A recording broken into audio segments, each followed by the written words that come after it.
The unshakable observer.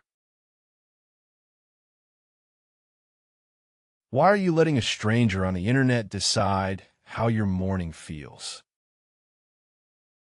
A single notification arrives, and your peace is traded for another's outrage. We live in an era designed to bypass our reason and trigger our pulse.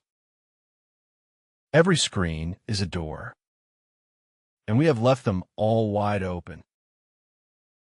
We're drowning in data, yet starving for the clarity of silence.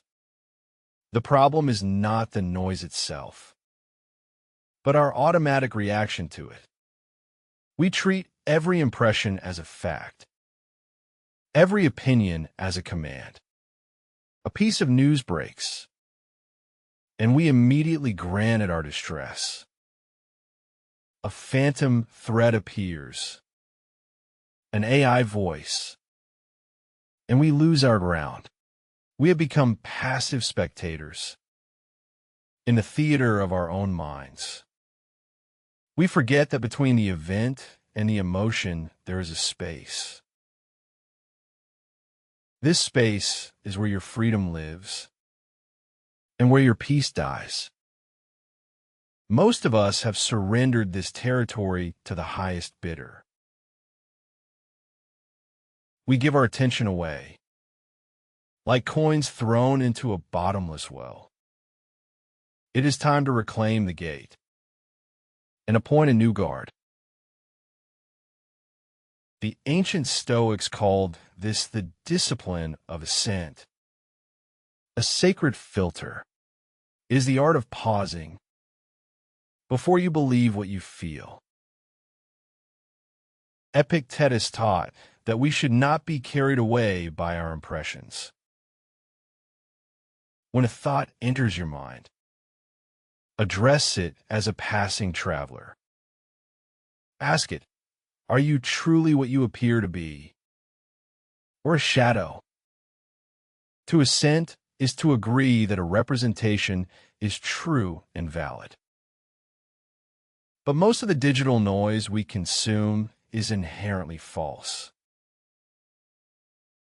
It is distorted, amplified, and crafted to steal your mental energy. The unshakable observer does not ignore the world, but filters it. They treat every headline and every comment as a mere hypothesis. Until you say yes, the noise cannot touch your inner soul.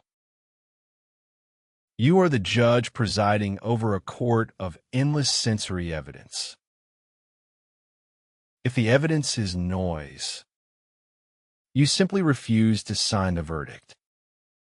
This is not apathy. It is the height of cognitive responsibility. It is the realization that your peace is a non-renewable resource. Every time you react without thinking, you're spending your life.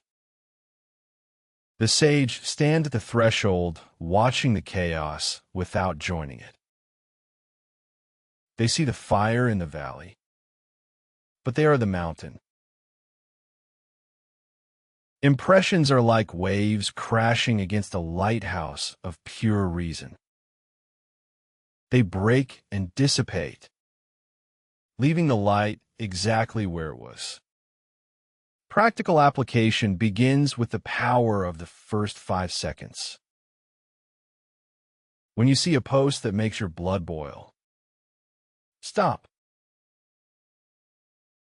Recognize the physical sensation, the heat, the tension, the sudden hurry. This is the impression knocking, demanding that you let it in. Breathe into the space and remind yourself, this is not me. It is merely a pattern of pixels designed to elicit a response. You do not have to have an opinion on everything you see. Silence is an active choice. A shield against the outrage economy. Audit your digital newsroom. Purge the voices that benefit from your fear. Treat your mind like a sacred library, not a public square. Who are the authors you allow on your shelves this morning? Are they seeking truth? Or are they seeking your vital attention? The observer asks, is this useful? And is it within my control? If the answer is no, then the impression is denied entry. You turn the page and return to the work at hand. This is how you reclaim your morning and your entire life. You're no longer a leaf in the wind of the algorithm. You're the wind itself, calm, directed, and entirely your own. Let the world scream. Your silence is a fortress of iron. Within this stillness, you will find a clarity that cannot be bought.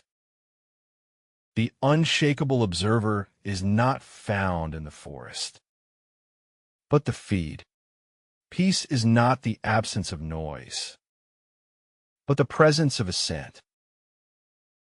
Master your judgment, and you will finally master your world.